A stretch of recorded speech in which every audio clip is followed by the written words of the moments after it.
हंसिनी की झील। ये कहानी कई साल पुरानी है। राजकुमारी एलिजाबेथ का स्वयंवर आयोजित किया गया था। उस स्वयंवर में दूर दूर से कई प्रतापी राजकुमार आए थे। इनमें से एरिक नाम का दिखने वाला राजकुमार थोड़ा कुरूप था। स्वयंवर शुरू होता है और राजकुमारी सभी राजकुमारों को निहारती है, पर जब बारी एरिक की आती है तो उसे देखकर राजकुमारी थोड़ा मुंह बना लेती है। एरिक को यह बात बहुत बुरी लगती है। राजकुमारी की इस हरकत को देखकर एरिक उसे श्राप दे देता है। राजकुमारी एलिजाबेथ, तुम्हें अपनी खूबसूरती का इतना घमंड है कि तुम मुझे देखकर अपना मुंह बिचका रही हो।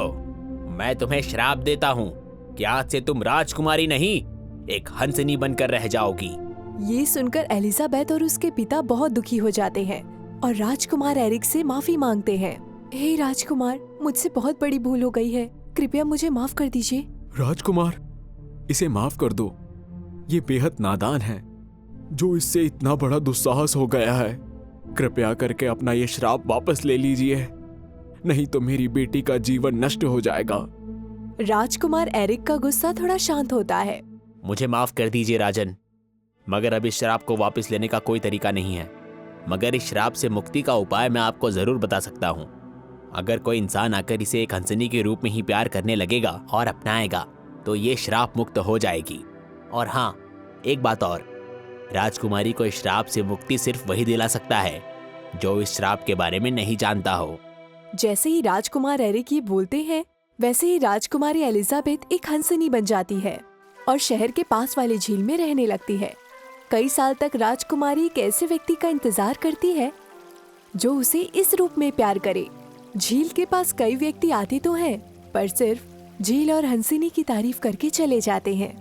अब इतने साल गुजर गए हैं, मुझे अब कोई उम्मीद ही नहीं है कि कोई आकर मुझे श्राप से मुक्ति दिलाएगा।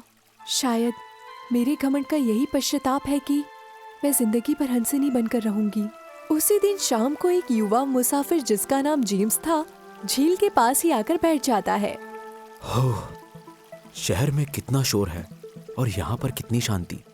यहाँ आकर ऐसा लगता है कि बस यहीं रह जाऊं। जेम्स एक मध्यम वर्ग का पुरुष था और इस दुनिया में अकेला था।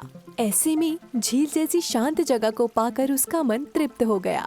वो थोड़ी देर वहीं आराम करने लगता है। अचानक से उसे एक आवाज आती है। तुम कैसे हो? इस झील के बीच में ये आवाज अचानक से कहाँ से आई? कहीं मेरे कान तो नहीं बज रहे? नहीं, तुम्हारे कान नहीं बज रहे। जरा यहाँ झील में देखो, मैं हूँ हंसिनी। अरे, पर हंस कब से बोलने लगे? तुम बोल कैसे सकती हो? हाँ, मैं बोल सकती हूँ और इस झील में रहती हूँ और ये झील मेरी है। मैंने तुम्हें यहाँ बात करते हुए सुना कि तुम्हें यहाँ बहुत सुकून मिला। तुम यहाँ जब चाहे आ सकते हो। शुक्रिया मुझे यहाँ आने की अनुमति देने के लिए। सच में मुझे यहाँ पर बहुत सुकून मिला है। मुझे इस सुकून को छोड़ के जाने का दिल ही नहीं कर रहा है। मेरा नाम एलिजाबेथ है। आपका नाम क्या है? मैं जेम्स हूँ और आपका नाम तो किसी राजकुमारी जैसा लगता है। मेरे पिताजी ने मेरा ये नाम रखा था और मुझे राजकुमारी की तरह ही पाला था। आओ, मैं तुम्हें पूरी झील दिखाती हूँ और यहाँ आसपास के सारे फूल और नज़ारे दिखाती हूँ। हंसनी फिर जेम्स को झील दिखाती है और आसपास के सुंदर नज़ारे भी। राजकुमार के लिए सुंदर फूल और कमल तोड़ कर लाती है। वाह एलिजाबेथ, इतने सुंदर नज़ारे तो मैंने आज तक नहीं देखे हैं। तुम्हारे साथ वक्त बिताकर और इतनी बातें करके मुझे बहुत अच्छा लगा। हाँ जेम्स, तुम यहाँ जरूर आना। मेरा भी यहाँ अकेले मन नहीं लगता। मैं यहाँ पर अकेली हंसनी हूँ। मैं तुम्हारा वापस आने का इंतजार करूंगी। मैं जानता हूँ कि अकेलापन क्या होता है। मैं तुमसे मिलने कल फिर आऊंगा। हंसिनी के मन में आशा की एक नई किरण जाग उठती है।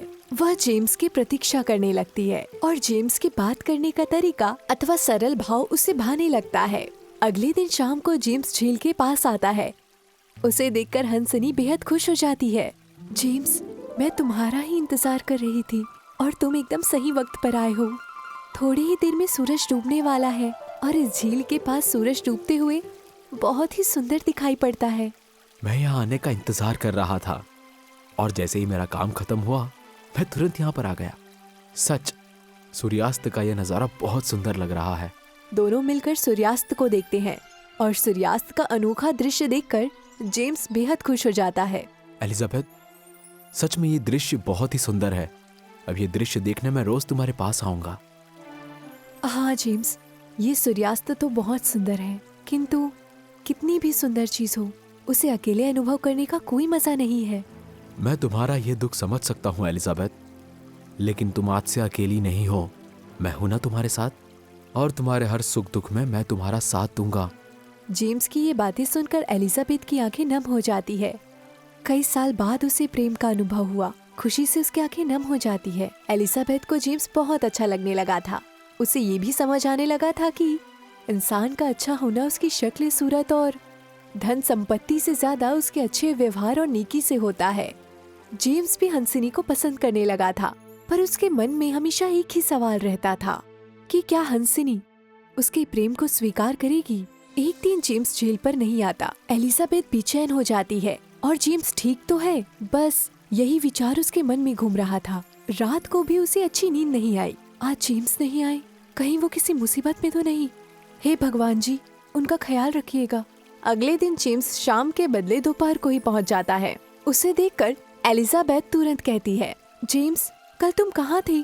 परसों जब हम मिले थे तो तुमने बताया नहीं था कि तुम कल नहीं आने वाले हो। मुझे तुम्हारी बहुत चिंता हो रही थी। सब ठीक तो है ना? आइंदा ऐसे बिना बताए ना आने की गलती मत करना।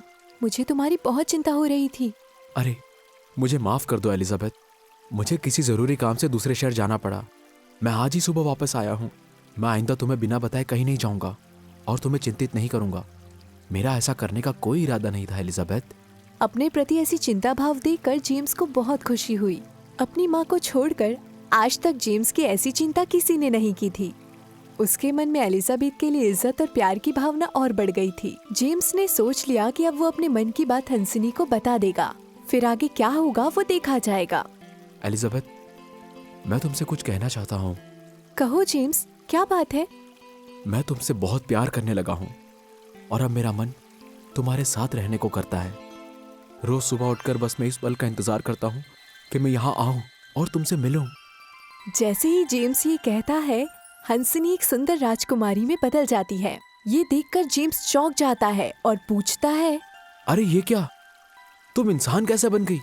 और तुम तो कहीं की राजकुमारी दिख रही हो।